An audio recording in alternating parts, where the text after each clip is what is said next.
अस्सलाम वालेकुम, मैं हूं अमीना खान और प्रोग्राम है मेरी धरती मेरी दुनिया।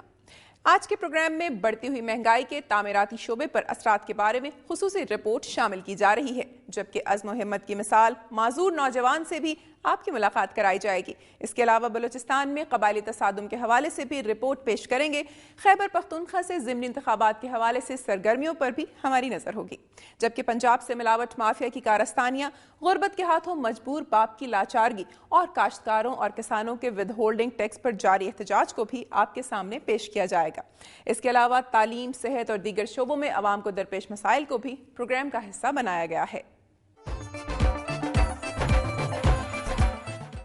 जी नाज़रीन, प्रोग्राम का बाकायदा आगाज करते हैं और सबसे पहले आपको लिए चलते हैं सुबह सिंध की तरफ। नजर डालते हैं सुबह सिंध से मौसूल होने वाली अहम रिपोर्ट्स पर। बढ़ती हुई महंगाई ने जहां दीगर शोबों को मुतासर किया है, वहीं तामीराती शोबा भी इसकी जद में है।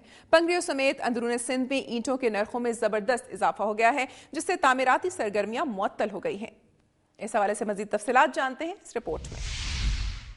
पेंगरू समेत अंदरून सिंध में ईंटों के नरखों में जबरदस्त इजाफा हो गया, जिससे तामीराती सरगर्मियां मुअत्तल हो गई हैं। पेंगरियों और अंदरून सिंध के मुख्तलिफ अजला बदीन, ठट्ठा, मीरपुर खास, थरपारकर, सांगड़, उमरकोट वगैरह में भट्टा खश्त मालिकान ने पुख्ता ईंटों के नरखों में अचानक 80 से 90% इजाफा कर दिया है। भट्टा मालिकान ने ईंटों के नर्ख 2200 रुपए से बढ़ाकर 4000 रुपए फी 1000 ईंट कर दिए हैं। मालूम हुआ है कि सिंध में नए माली साल के तरक्याती काम अब शुरू किए गए हैं, जिसकी वजह से ईंटों और दीगर तामीराती मटीरियल की तलब भी बढ़ गई है, जिससे फायदा उठाकर भट्टा मालिकान ने ईंटों के नरखों में अचानक जबरदस्त इजाफा कर दिया है। ईंटों के नरखों में जबरदस्त इजाफे के बाद ठेकेदारों ने तरक्याती काम बंद कर दिए हैं, जबकि तामीराती काम कराने वाले अफराद ने भी तामीरात आर्जी तौर पर रोक दी हैं। तरक्याती काम बंद होने से अवाम को मुश्किलात का सामना करना पड़ रहा है। रिपोर्ट आपने मुलाहिजा की, महंगाई का जिन किस तरह से हर शोबे को निगल रहा है, जबकि हमारे हुक्मरान महलात में बैठकर सिर्फ 2% तबके के लिए पॉलिसियां बना रहे हैं, जबकि 98% अवाम के लिए अपने घर का ख्वाब सिर्फ ख्वाब तक ही महदूद रहता है। तामीराती शोबे पर महंगाई से पड़ने वाले असरात सिर्फ इसी शोबे तक महदूद नहीं रहेंगे, बल्कि इससे मजदूर पेशा अफराद को रोजगार का मसला भी पैदा होगा, जो कि पहले ही एक बुहरान की सूरत इख्तियार कर चुका है। उम्मीद है कि अरबाब इख्तियार 98% अवाम के हक में भी अपनी पॉलिसियां बनाएंगे, जिससे अवाम पर महंगाई का बोझ कम होगा। और नाज़रीन, अब बात करेंगे अज़्म व हिम्मत की मिसाल हाथ पांव से महरूम एक नौजवान की। मंजिल की जुस्तजू और पुरवकार अंदाज में जीने की लगन मौजूद हो तो माजूरी भी रास्ते की रुकावट नहीं बन सकती। कोट गुलाम मोहम्मद में एक ऐसा नौजवान भी है जिसने दोनों हाथों से महरूम होने के बावजूद हिम्मत नहीं हारी। आइए देखते हैं कुनरी से ताहिर खान की ये रिपोर्ट।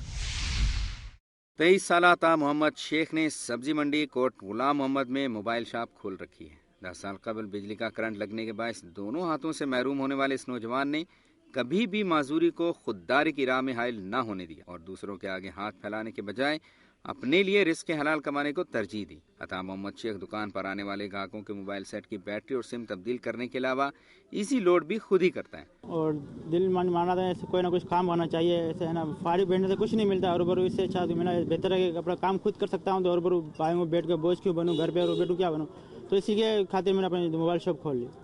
फुर्सत मिले तो SMS के जरिए अपने दोस्तों से गपशप करने में भी दिक्कत महसूस नहीं करता। कुदरत की तरफ से गैर मामूली आजमाइश के बावजूद अता मोहम्मद शेख के दिल में कुछ कर गुजरने की तड़प शिद्दत से मौजूद है। दिन भर की मेहनत के बाद हलाल रोजी समेटकर घर को लौटने वाला ये पुरज़्म नौजवान यकीनन हमारे लिए मशअले राह है।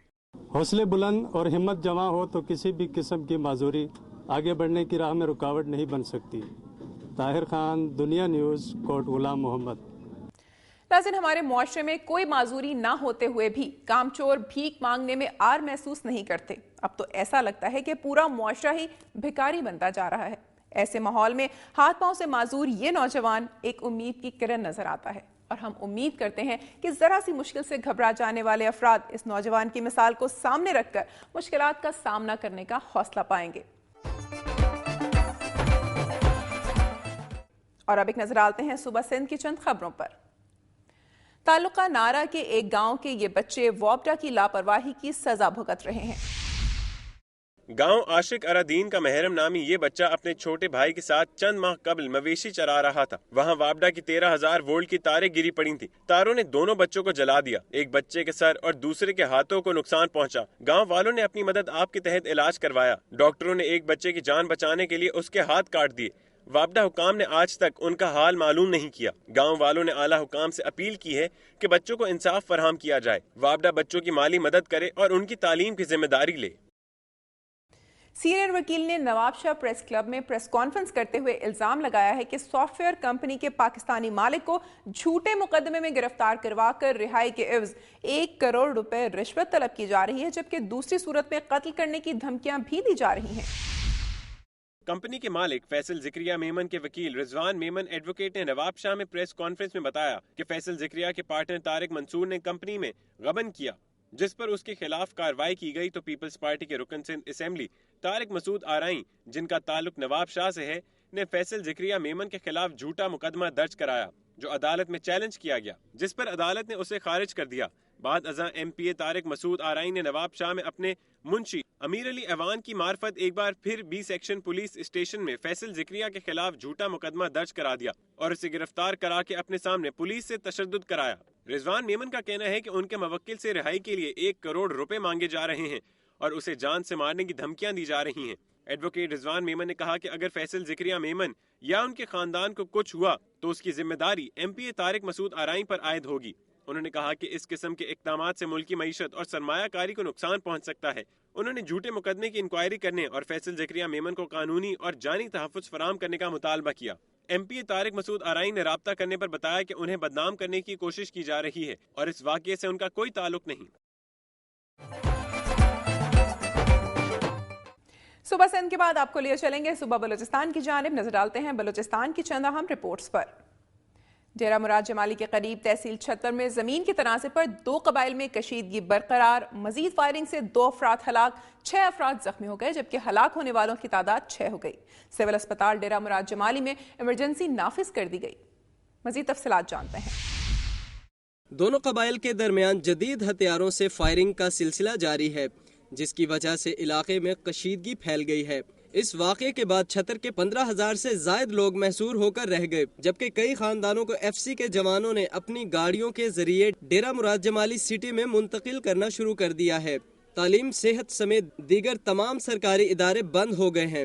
علاقہ مکینوں نے صحافیوں کو ٹیلی فون پر بتایا کہ ہمارے بچے، بوڑھے، خواتین محصور ہو کر رہ گئے ہیں. کشیدہ حالات کے پیش نظر ہماری جانوں کو شدید خطرات لاحق ہو گئے ہیں اور ایف سی کو تعینات کر کے حکومت ہماری مدد کرے. بلوچستان میں ایک جانب ٹارگٹ کلنگ کی دیگر وارداتوں کی وجہ سے عوام مشکلات کا شکار ہیں تو دوسری جانب قبائلی جھگڑوں نے لوگوں کو تقسیم کر رکھا ہے. چھتر میں ہونے والے قبائلی تصادم میں 6 ہلاکتیں ہو چکی ہیں.